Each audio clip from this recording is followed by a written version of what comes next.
Elite study platform पर आप सभी का स्वागत है। इस वीडियो में डिस्कशन करेंगे हिमाचल प्रदेश में 874 पटवारियों के पदों पर जो भर्ती प्रक्रिया होने जा रही है उसके ऊपर सबसे बड़ा अपडेट क्या आया है। इसी के बीच में आप लोग देख रहे होंगे हिमाचल प्रदेश सरकार द्वारा जो रिटायर्ड पटवारी है, कानूनगो है, नायब तहसीलदार है, उनके भी री एम्प्लॉयमेंट देने की बात कही गई है। तो इस री एम्प्लॉयमेंट से जो पटवारी के 874 पद है उन पर क्या प्रभाव पड़ेगा, पटवारियों की भर्ती प्रक्रिया कब से शुरू होगी, उसका सिलेबस क्या होगा, ये संपूर्ण जानकारी तथ्यों के आधार पर आपको इस वीडियो में देखने को मिलेगी। सबसे पहले हम आपको बता दें हिमाचल प्रदेश सरकार के द्वारा 874 पटवारियों को भरने के लिए जो प्रोसेस है उसे शुरू कर दिया गया है, जिसमें आप लोगों ने देखा होगा कि विभिन्न जिलों के कहां पर कितने पद है उसके बारे में एक नोटिफिकेशन सरकार की तरफ से 2/12/2023 को आउट कर दी गई है। तो ये वो बे पद है जो कि 874 पद है जिन्हें भरा जाना है। लेकिन यहाँ पर जो सबसे बड़ा प्रश्न है कि आखिरकार सरकार फिर जो रिटायर्ड पटवारी है उन्हें क्यों भर्ती प्रक्रिया के लिए दोबारा से उन्हें री एम्प्लॉयमेंट दे रही है।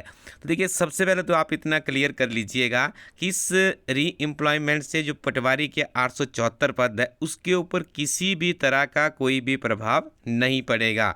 बहुत से अभ्यर्थियों का हमारी टीम की तरफ के व्हाट्सएप ग्रुप में भी, अन्य सोशल मीडिया के प्लेटफॉर्म से भी ये मैसेज आ रहे थे कि री एम्प्लॉयमेंट क्यों दी जा रही है, इसका क्या होगा। देखिए, इसका कुछ भी प्रभाव नहीं पड़ेगा। जैसा आपको ज्ञात होगा जो ये पटवारियों की भर्ती होगी, देखिए मैक्सिमम 5-6 महीने या 1 साल तक इसकी पूरी के पूरी प्रोसेस में लग जाता है।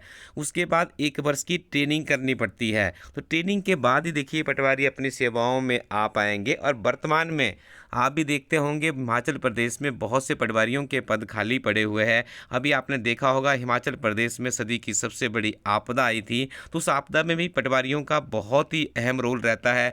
पूरी उन्हें फील्ड से रिपोर्टिंग करनी होती है, उसी के आधार पर मुआवजा मिलता है। तो सरकार का यहाँ पे काफ़ी सकारात्मक प्रयास है कि कम से कम जो रिटायर्ड लोग हैं उनकी सेवाएँ ली जाए, ताकि किसी भी तरह से प्रदेश में जो रेवेन्यू डिपार्टमेंट का काम है वो रुक ना पाए। अभी आपने देखा होगा हिमाचल प्रदेश में कुछ समय पहले इंतकाल के लिए भी डेज फिक्स किए गए थे, जिसमें बहुत विवादित मामलों को हिमाचल प्रदेश में निपटाया गया है। तो जो अभ्यर्थी मिसगाइड हुए हैं, कृपया वे अपनी पढ़ाई में जुट जाइएगा, आपके पास समय नहीं है। क्योंकि देखिए, ऐसा लग रहा है कि जो भर्ती प्रक्रिया है जो रेवेन्यू डिपार्टमेंट है उसी के माध्यम से संपन्न होगी, लेकिन अभी इसके ऊपर कोई पूर्ण निर्णय प्रदेश सरकार की तरफ से नहीं आया है। लेकिन फिलहाल आप जो आपकी रूपरेखा होनी चाहिए, जब तक सरकार की तरफ से कोई अपडेट नहीं आता है तो आप अपनी तैयारी जो इसका पहले का जो प्रारूप है उसी के आधार पे कीजिए, जिसमें आपको 25 नंबर का देखिए सामान्य ज्ञान रहेगा। एचपी नेशनल इंटरनेशनल का करंट अफेयर्स भी उसमें इंक्लूड रहते हैं।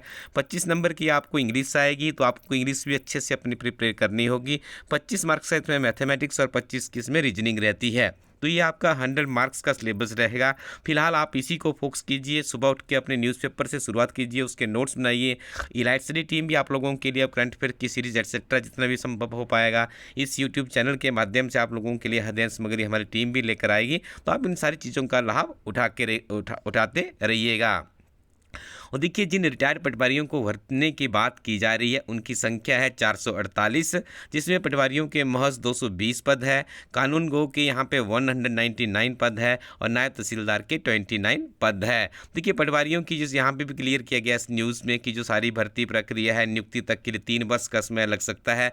तो ऐसे में सरकार ने अस्थायी व्यवस्था के तहत राजस्व विभाग में रिटायर्ड जो अधिकारी है या कर्मचारी है उन्हें पुनः रोजगार देने की बात कही गई है। देखिए, इसके पीछे का एकमात्र कारण है ताकि जो लंबित कार्य पड़े हुए हैं उन्हें समय पर निपटाया जा सके। तो हालांकि प्रदेश सरकार राजस्व विभाग में जल्द ही पटवारियों के 874 पदों को भरने जा रही है। इसमें मोहाल के 697 और सेटलमेंट के 177 पद है। देखिए, इन पदों की भर्ती प्रक्रिया में 3 वर्ष का समय लग जाएगा, क्योंकि 1 वर्ष तो भर्ती प्रक्रिया चलेगी तथा 2 वर्ष का समय इनके ट्रेनिंग में लगेगा। इसके लिए देखिए थोड़ी सी न्यूज़ अपडेट नहीं है, ट्रेनिंग का समय अभी 1 वर्ष ही कर दिया गया है। ठीक है। ठीक है जी। तो यहाँ पे देखिए 1 से 1.5 साल के अंदर ये ट्रेनिंग प्रोसेस हो सकता है पूरी के पूरी। यहाँ पे देखिए पूरी की पूरी जो ट्रेनिंग प्रोसेस है कंप्लीट हो सकती है। तो यहाँ पे जो रिटायर्ड पटवारी रहेंगे देखिए उनके लिए यहाँ पे जो उनको मंथली सैलरी दी जाएगी वो भी निर्धारित की गई है सरकार की तरफ से। नायब तहसीलदार को 35,000 रुपये, कानूनगो को 30,000 रुपये, पटवारी को 25,000 रुपये हिमाचल प्रदेश सरकार के द्वारा यहाँ पे देने की बात कही है। और यहाँ पे भी कहा गया है कि they must have rendered minimum 5 years of service in any wing of revenue department of HP before their superannuation and having no departmental यानी किसी तरह की देखिए इस तरह की कोई इंक्वायरी भी उस कैंडिडेट के अगेंस्ट नहीं होनी चाहिए, तभी उसे रीएम्प्लॉयमेंट मिलेगी। तो आई थिंक आपका डाउट क्लियर हो चुका है। अब आपको जुट जाना है पटवारी भर्ती की तैयारी में।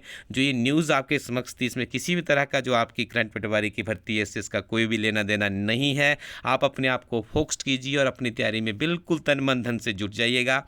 यदि आप हिमाचल प्रदेश में किसी भी तरह की प्रतियोगी परीक्षाओं की तैयारी कर रहे हैं तो आपको आने वाले समय में हिमाचल प्रदेश सामान्य परीक्षा पेपर 1, जिसे आप कंपलसरी पेपर के नाम से भी जानते हैं, इससे आपको गुजरना पड़ेगा। तो इसके लिए इलाइट स्टडी टीम आप लोगों के लिए बहुत ही बेहतरीन किताब लेकर आई है। इलाइट स्टडी टीम की और भी अच्छी बेहतरीन किताबों को रिव्यू करने के लिए आप विजिट कीजिए elitestudy.co.in वेबसाइट को। Thank you very much. Keep watching elite study YouTube channel.